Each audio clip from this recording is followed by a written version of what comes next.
To talk us through that then, interesting enough, I'm joined by a gentleman called Lieutenant Commander Andy Thompson, who I know more familiarly for actually being involved with the Royal Navy historic flights. Andy, it's great to see you, but you're without your own steed these days. Yeah, that's true, yes. We've got a few problems back at Yeovilton with both the Sea Fury and the Swordfish at the moment, hoping to get them online by Yeovilton's Air Day in a couple of weeks' time. Yeah, well, that would be certainly superb. I know the Sea Fury is so close to doing so much over the last few weeks. I know I was expecting it at one or two other venues, but I get that air testing or ground running, was it on Friday?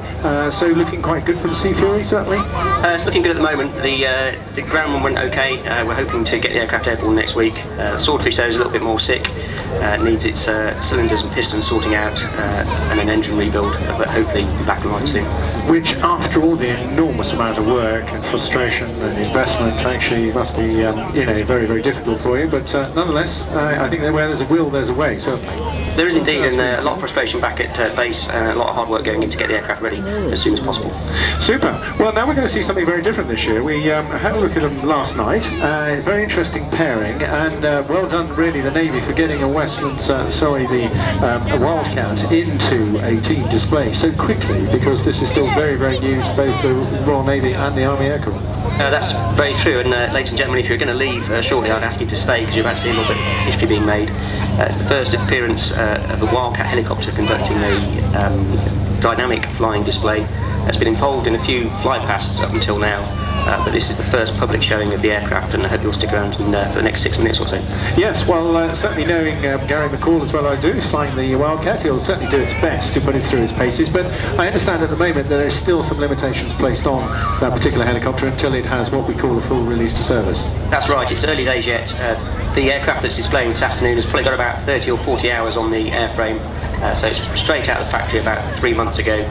And the aircraft is still very much in the development phase, coming to the end of the tactical development phase and starting training very shortly.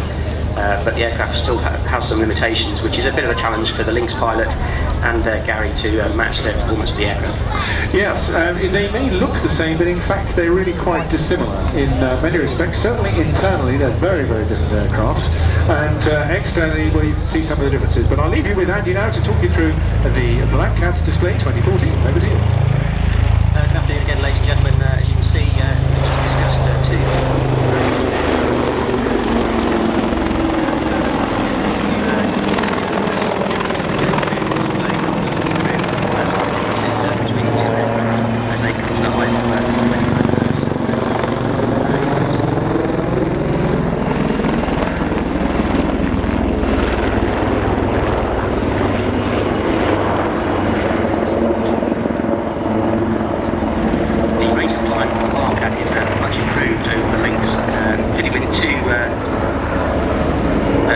larger engines and able to lift a lot heavier weight. The Wildcat weighs in at 5,700 kilograms. At the moment it's just grown to 6,250, which will allow both the wings to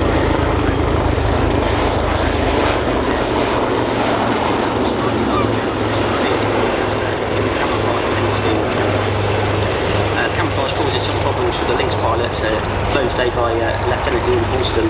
When the aircraft is separated on an airfield this size, it's difficult for him to see the Wildcat at the far end of the display, and the white high-intensity strobe lights help him to pick out the aircraft because the camouflage is really quite good. As the aircraft closed towards the display line, you can see the Wildcat has a larger tail boom and a horizontal stabilizer, which gives it a lot more stability at high speed. It does cause some problems over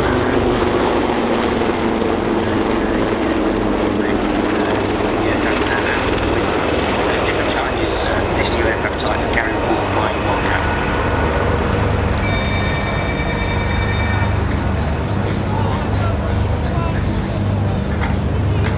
You'll notice that the Lynx has its rear wheels towed out, and this allows the Lynx to land on the flight deck of the ship and rotate around its harpoon, which it fires into the grid on the deck.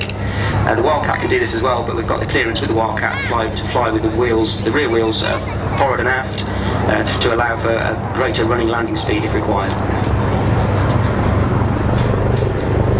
Other differences you'll note as the aircraft come towards you. The camera on the front of the Wildcat is a little bit smaller than the camera on the front of the Lynx, but it is a lot better. Same sort of camera that you see on a police helicopter, allows us to locate and identify ships from a greater range. Both aircraft have a radar underneath the chin, which allows us to get ahead of our mothership over the horizon and build a picture for the ship's captain and the ship's team to see what's going on around the ship.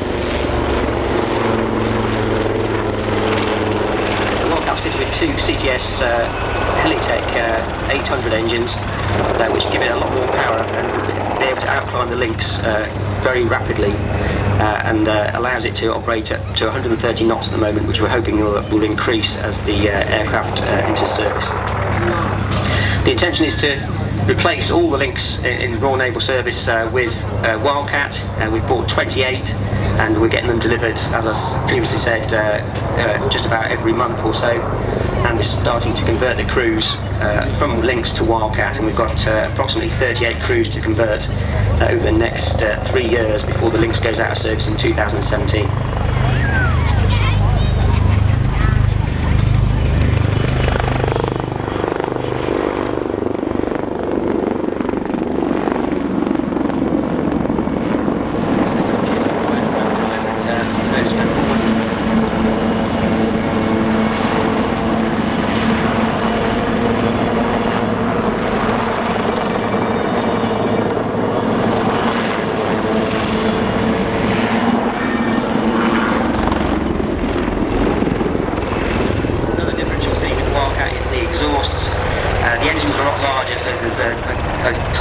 Top-heavy view to the aircraft, but the exhausts are deflected up through the rotor disc to reduce the infrared signature of the aircraft, making it a little bit more stealthy.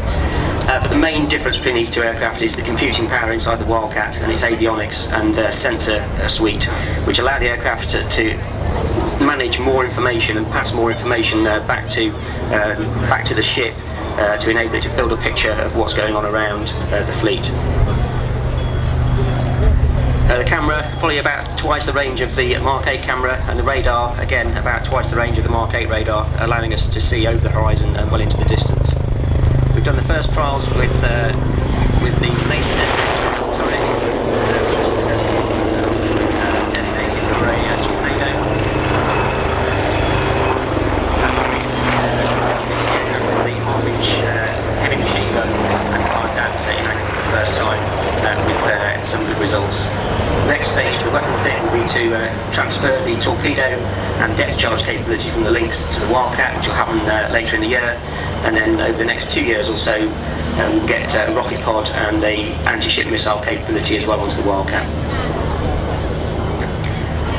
The Lynx is a tough act to follow though. It's been in service, rushed into service as a Mark II in 1982, where it went to the Falklands with its Sea-Skewer missile. And then seen service in 2 Gulf Wars, and has been a very successful all-round capability. Indeed, in 2012, myself and Lieutenant Halston flying the Lynx patrolled during the Olympic Games.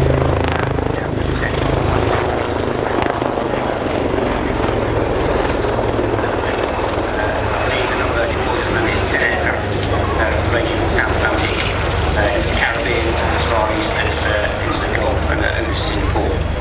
So every day of the year there's a Royal Navy aircraft, a Royal Navy Lynx at sea somewhere, protecting the interests of the nation and protecting UK ships around the world, and keeping sea lanes open throughout the naval presence around the world.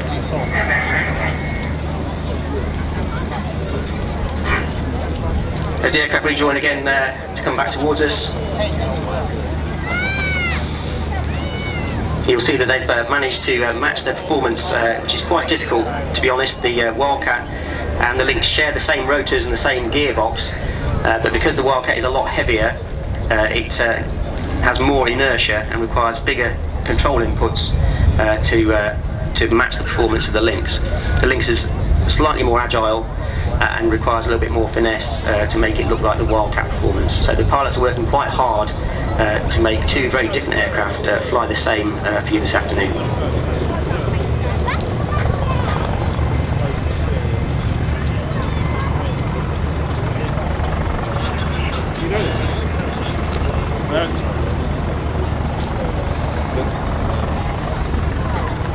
As you see them coming into land at the towards the end of the display, I'd like to thank you for your support of the Black Cats. You can follow us on Facebook if you want to learn more about the Wildcat. It will be displaying 3 or 4 more times later in the year. The next show is at the Naval Air Station at Waddington, our home base, and it'd be great to see as many people there supporting us as possible. And these are your aircraft supporting British interests around the world.